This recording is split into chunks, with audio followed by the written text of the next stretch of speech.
Hello there. Today I'm going to talk about what I learned as an artist at the EchoFab FabLab Residency. So I did a 3-week residency in the Quebec, Montreal Fab Lab that's called EchoFab, and it's a good place to check it out, so check it out if you go there.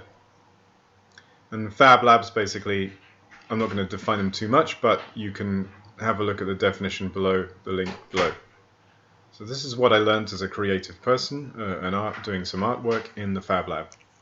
Let's go to the first bit, and hopefully it'll help you too. So the first bit is 3D printing.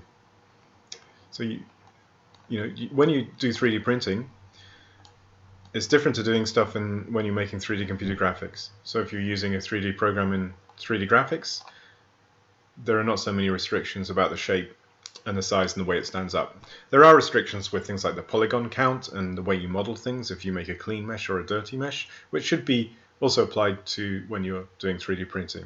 But when you're doing 3D printing, you have to think in engineering terms, engineering terms, because your 3D object will be printed in the real world. Okay, so thin areas and freestanding areas will need to be looked at depending on your printer. So the printers now are fairly basic in 2015, so they need things like supports and bases.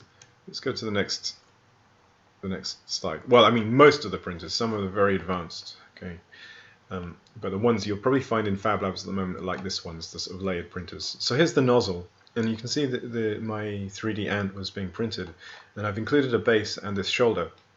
So when it prints, the legs are supported, and you can see here leg not attached, and what happened here was the leg wasn't attached properly to the base on the 3D mesh, so it came off.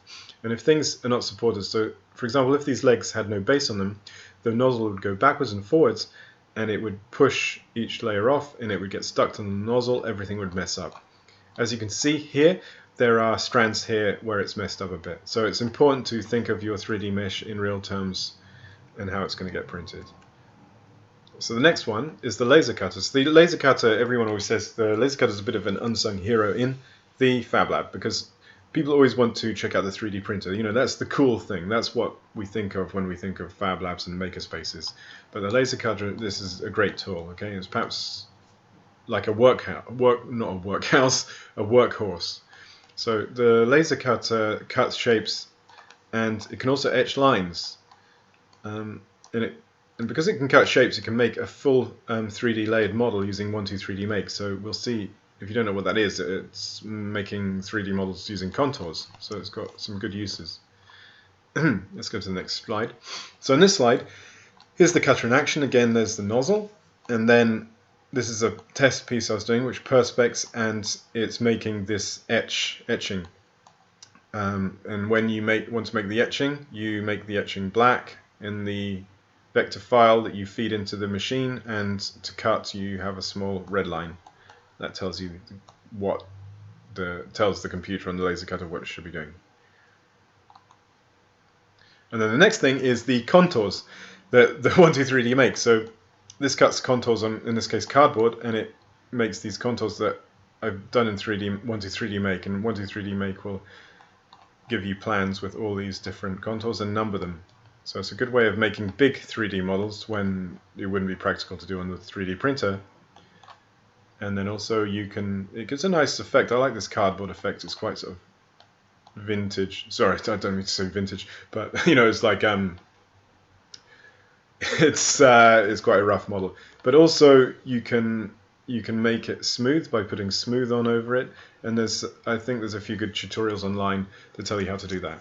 So it's a good way of making big, quite simple models using that as well, whereas the 3D printer would cost loads of money and also materials, so it would use too much materials. Remember about materials, we're trying to be green, we're trying to recycle things. So when you're using FabLabs, don't go crazy with materials. Well, you can, but it's bad for the environment. So here's the Arduino. This is the electronic prototyping tool. It's a little drawing I did of it. And with this, you feed it into your computer. You have a programming language from the Arduino, installed on your computer, and you can make what are called sketches, that are simple programs that add in interaction, such as sensors, light sensors, movement sensors, and stuff like that. So it's a good way for someone, for example, if you're an artist, to add interactivity into your art, such as if you go near a piece of artwork, it will move things, lights, etc., etc. So I've put learning the Arduino, in my experience, learning the Arduino can take time, but ask others and look online for existing solutions. So there's loads of solutions made already, and people will help you as well. I'm not really that good at the Arduino. I'm sort of practicing with it a bit, but if I want to know the basics, but if I get like a commission with art, when I get a commission with art, then I'd give somebody who's better at me at the Arduino programming to do the interactive elements. You know, again, it's all about teamwork, working in a team, working in a community, sharing ideas in the open source spirit of FabLabs. So there's an Arduino. It's the Arduino Uno. You get different types of Arduinos, and here's the cord that goes into your computer. And then here's a quick setup. So the Arduino's had the setup program taken in from the computer, so that's now on the Arduino, and it's telling it to, this is a movement sensor, so you put your hand over it and the light will dim, and you take your hand off and the light will get lighter. And finally, FabLabs are not only places with maker tools, so there's some smiley faces, it's not finally, there's another one after this actually. They are a place to share your knowledge and learn from others, and I've put in big letters talk. So they're open communities, the spirit is open source, and people are always willing to help and give ideas. And then at the same time, you should help them and give them ideas from your knowledge base. Yeah? And then again, don't be afraid to visit. FabLabs are for everybody who want to make something. Yes, you too. So, you know, when I started hearing about FabLabs, I thought they might be not so friendly when you go in, and they might be quite specialized and, dare I say it, a bit geeky. But when you go in, then you'll find out that there's lots of people there to help you, and it's good. So quickly, I'm going to go to the work I made. So here's the work I made here, and here, using the techniques from the FabLab. But I've talked about that on my folio piece, so I'll leave that to that and let you go now. Okay, well, if you have any questions or comments, please make comments.